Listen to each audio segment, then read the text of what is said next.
Hey, I'm trying to film over here. Alright, show you more. Gosh, this camera is just not cooperating today. We'll probably put a little paint on it, you know, make it blue again.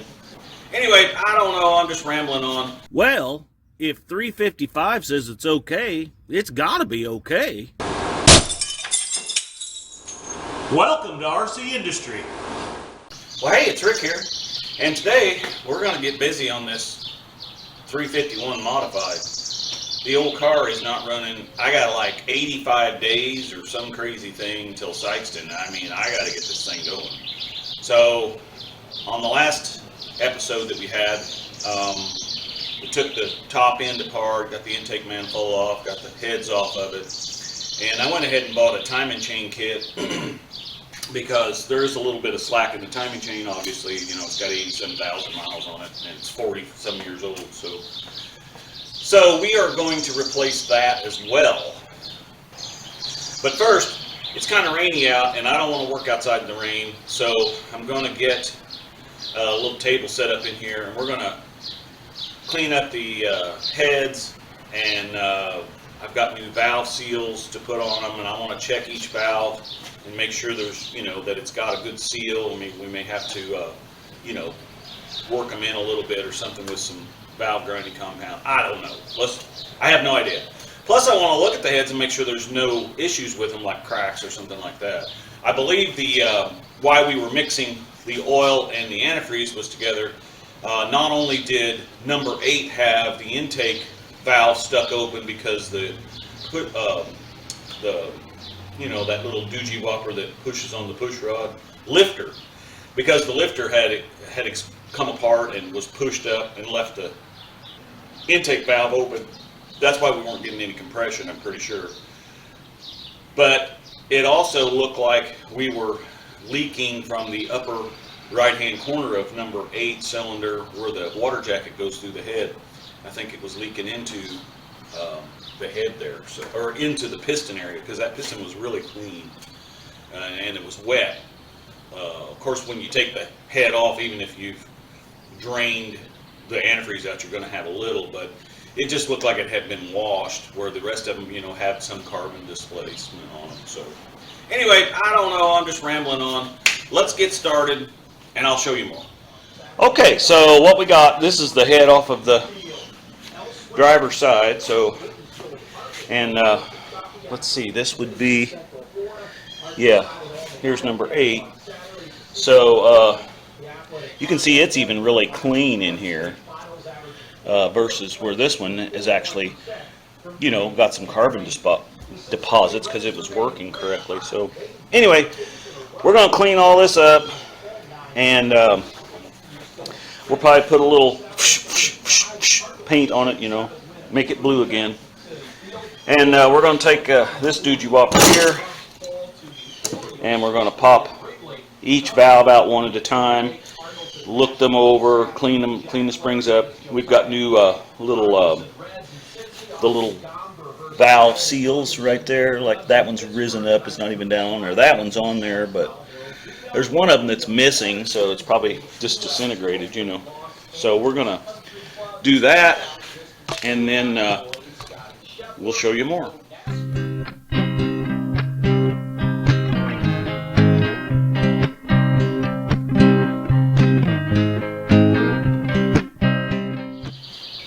Okay, well, what we got here is this thing looks like it was, oh my goodness, this whole table's liable to fall apart here.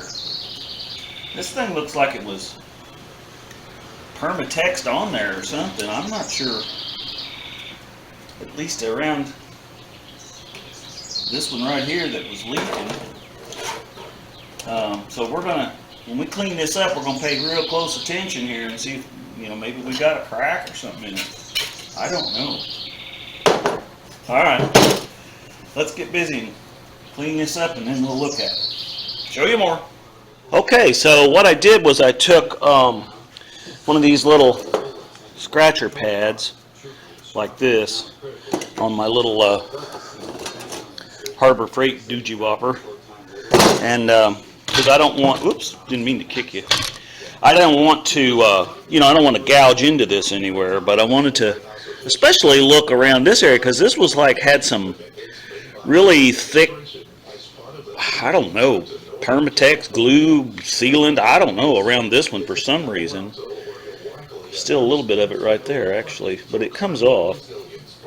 But they didn't have that so much down in here, so don't really know why. But this is the one that was leaking, mixing, the fluids here. So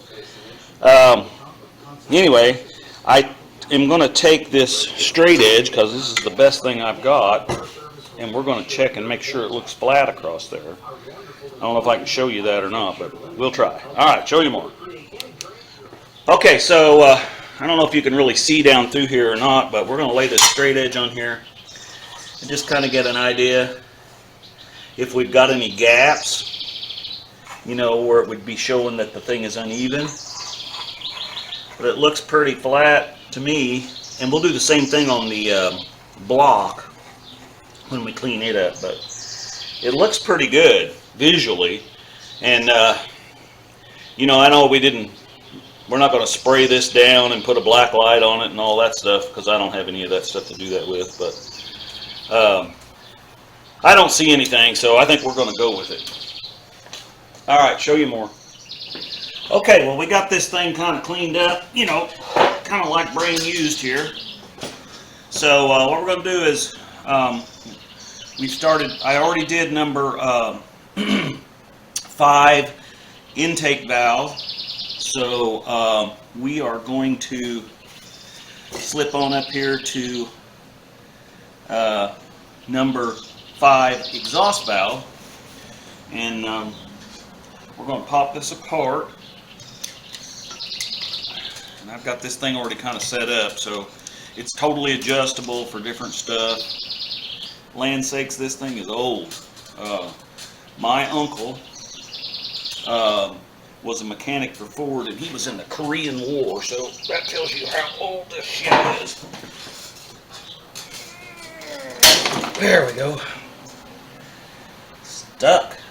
Now, unfortunately, one of those popped and went somewhere, so you got to have these little keeper doobies. And I don't see that other one where it went to. A while ago, the first one I did popped clear up under the car, so let's see if we can find the other little keeper like this, because you got to have them, guys. See what we got when we take this back apart here.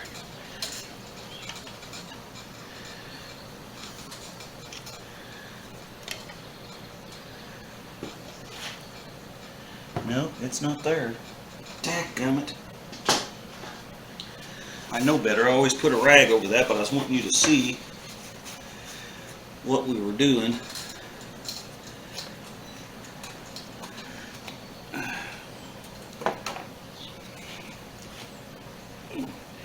Come on now.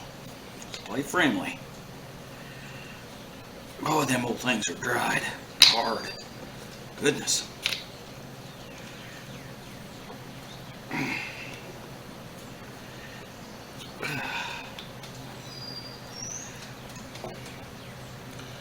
This is a little aluminum hammer here.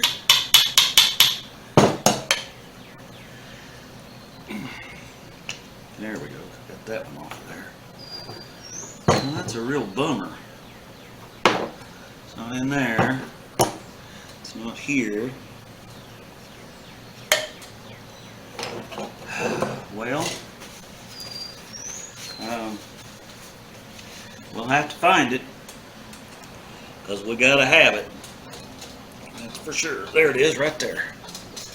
Whew, thank you, Jesus. All right. Now, let's get a look at this valve when we take it out.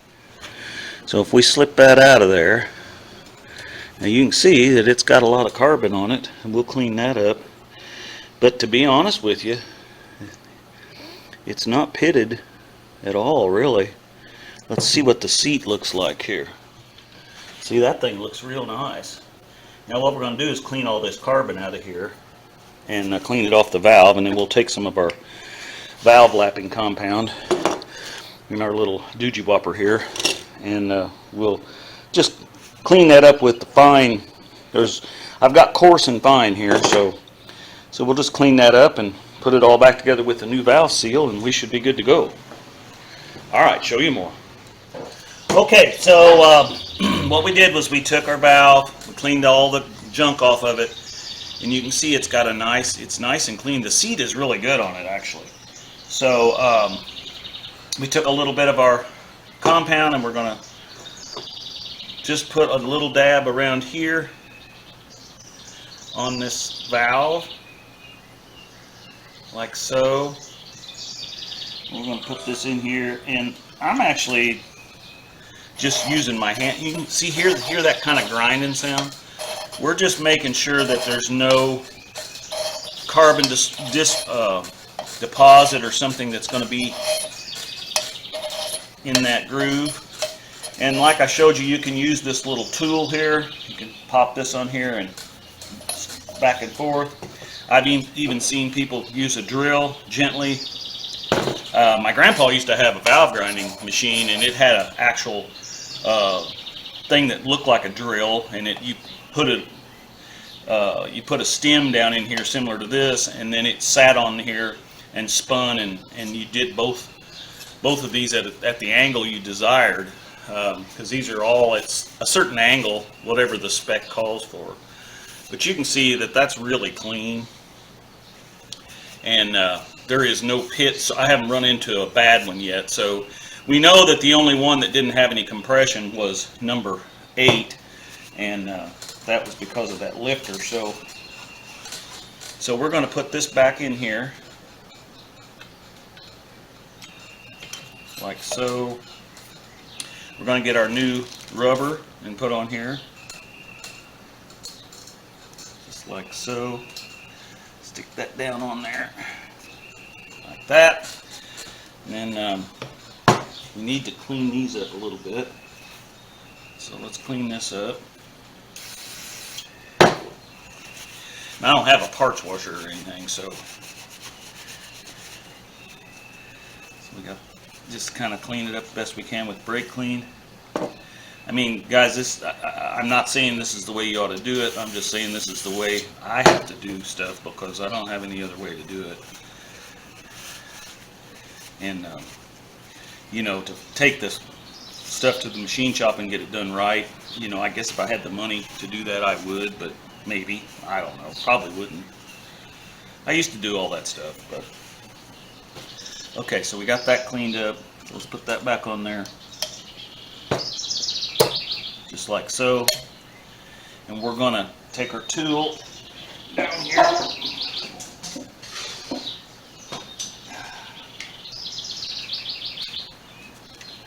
and we're gonna stick this baby on there, and this baby on here, like so. We're gonna mash him down in there. Now, I like to take a little grease and put on these little things, just because I want them to be sure and stick. It's some kind of high temp permalube or some kind of stuff. I don't remember now. And these are, you know, they only go in one way. You can see that that's kind of wedge shaped there, or I guess you can, I don't know. Get those on there, and then slowly release this. And then I like to take my little, either a brass hammer or this little aluminum hammer, and just kind of make sure them things are seated in there. Yeah, it looks like they are. Okay, well, I'm going to finish this up, and then I'll bring you back when I'm ready to put a little paint on them, and the intake manifold, and then we'll, I guess, get started on the timing chain. All right, show you more. All right, well, we got them all put together and got the new valve seals put in there, and all of the valves look good. I didn't see with the naked eye any cracks around anything. I mean, we didn't magnaflux them, like I said before. I don't have anything to do that, any way to do that, so just naked eye, it all looked good. This cylinder head, like that one that I showed, it was flat using my so-called straight edge. So I think we're just going to put some paint on here and call it good.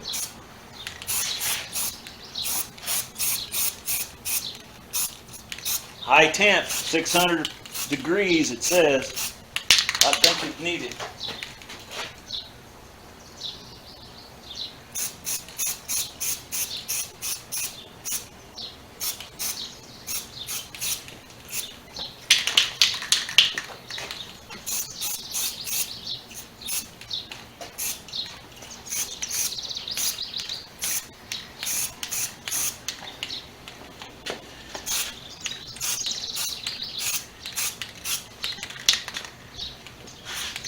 Try not to get it all down inside of it.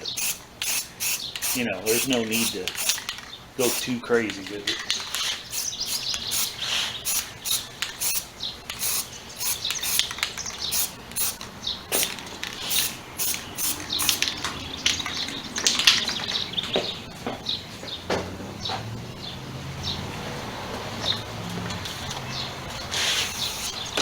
I'm just going to wipe off the excess on these flat surfaces that have been cleaned up. This thing didn't have exhaust manifold gaskets on it. It was just directly to the manifolds, but the kit came with manifold gaskets, so I guess I'll put those on.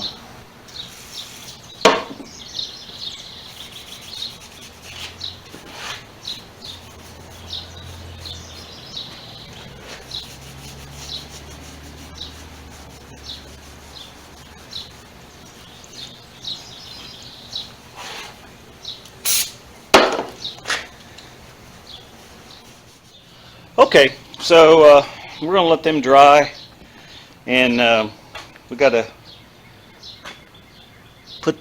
take care of the intake manifold, get it cleaned up and get it painted, and I'll show you more. I know what you're saying, Rick, why are you painting that thing up? Well, I guess it ain't going to hurt it to look a little better, is it? I don't know.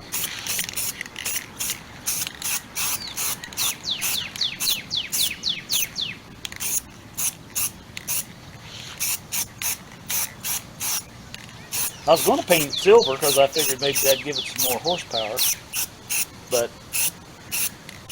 I figured I'd just get some of this high temp 600 degree blue. It's supposed to be Ford. It looks a little Chrysler blue to me, but you know, I don't know.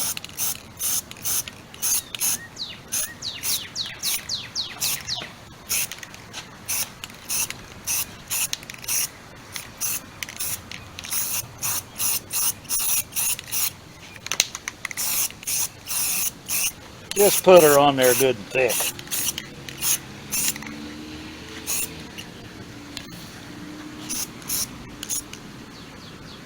Didn't really want it on that, but I guess it's on there. It's on there now. All right, show you more. Okay, well, you can see we got the got everything cleaned up and painted, and made modifications to this. Took all this apparatus off and did me a block off plate. So we still got the spacer in there. Then get it to go back on there. And so that looks, you know, fairly decent. Got the heads setting up here. Passenger side, driver side, doesn't matter. You know, they actually have the same casting number on them, which is kind of interesting. So, not that I would have thought it had been different, but necessarily, but just shows that I don't think they've been changed. I think they're, you know, original. So, anyway, I hope you enjoyed a little break that we took from working on the limelateda. We went on that power tour trip. I know the last several videos, six videos, and we did 6 lives. And that pretty well has been dominating the channel, but we're back to work on the old limelateda. Because we got to get this thing running. I've already made a call out to old Chucky's garage, and I got another one that I'm wanting to make, but you know, I'd like to see it running first. Anyway, thanks for coming along, and be sure and like and share, and just get out there and try to fix something. We make it just like brand used here, so you know, you might want to actually, hey, I'm trying to film over here. You may actually want to, you know, get out there and maybe do things right. You know, there's all kinds of channels on YouTube that'll tell you how to do it right, but we get by and we do it this way, and I don't have a big shop anymore. You know, I'm standing out here under a tree, you know, the shade tree fix it man kind of thing, yeah, you know. But anyway, Merle Haggard was the best one for that song. But anyway, I digress. Be sure and like and share, and we'll see you at the NoNameNationals. And as always, we're making it just like brand used here, baby.